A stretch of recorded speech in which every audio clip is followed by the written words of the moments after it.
sensible like shoes, right? Coming up next in the Midday Fix, cutting-edge solutions for film restoration, and then Tom Skilling has your forecast. And at noon, we're getting a taste of the Big Easy with a recipe for fried green tomatoes.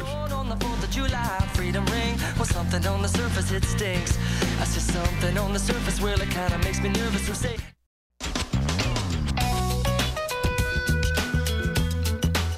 And welcome back. In today's Midday Fix, we have learned from the movie Avatar how much can be done to a film behind the scenes, in the laboratory.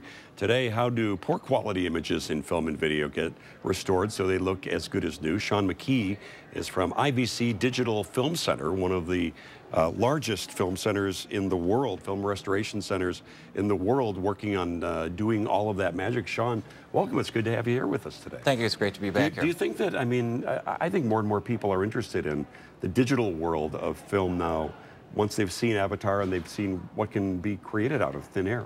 Absolutely. There's the processes that we're using apply to both classic movies and to new digital cinema films as well. Talk to me a little bit how this process actually works. You know, for example, you take an old film maybe from the 50s or 60s, even the 70s. I know you guys work on everything, really, but kind of walk me through the process and how the whole thing works.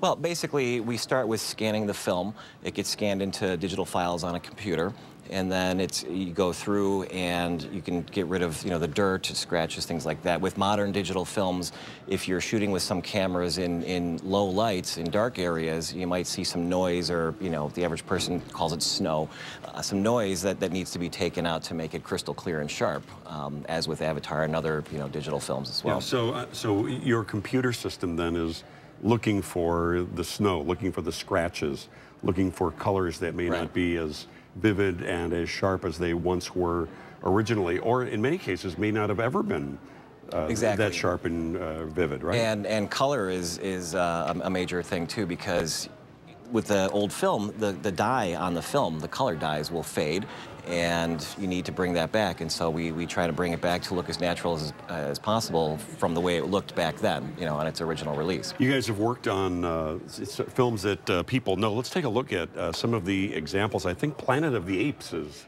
one of the first ones here. And now this is before, right? Correct. Look at the difference from the grainy, faded, very grainy and faded. Explain what we're looking at, besides a sort of naked Charlton Heston.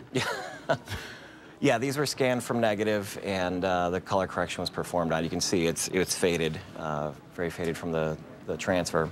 So we did that, and as well as remove all the dirt and scratches and things like that. That's amazing. You've actually also done some work for us here at WGN on our Christmas special this year. We found an old Bozo, the clip from the old Bozo show, a Christmas sketch. And what you're looking at here is the before project. It's from 1976, and you'd think that it looks fairly good. Explain what you guys did to it. This uses a new process that we've developed. It's a proprietary system called A.R.T, which stands for Advanced Restoration Tools. And it allows us to go in and identify to the computer what we want to take out. So what's wrong with this picture, the lines and the noise and that type of thing. And then the algorithm, the computer will basically take it out specifically. So this can apply to both classic titles as well as modern films, because most systems will allow you to go from less to more, reducing that noise. Ours is identifying uniquely for each picture. All right, and this is the restored version. On your average television set, it's difficult to see the difference in there, but I mean your trained eye, you can see a lot of other vivid things. And if viewers are watching on a high-def TV, they'll definitely see it. Can definitely see it. You've also worked on Van Ryn's Express. Let's take a look at a little bit of that right now, because here's another example of very grainy. And then explain what you guys have done.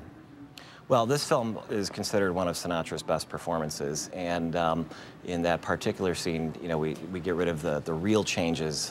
This is a great example with Tupac that uses the A.R.T process, and it's very grainy, very noisy, and it takes it out completely. That helps for Blu-ray, for compression, to get a better quality picture.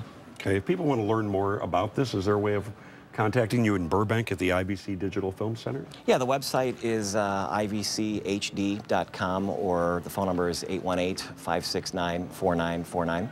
And it's also need to point out IVC is owned by Point.360, which is a public company. Okay, very good. So all the information is there. We appreciate you coming by. Really interesting to see. Thank you for having me. How it all works behind the scenes. And thanks to Sean McKee, IVC Digital Film Company. And Steve and Allison, back to you.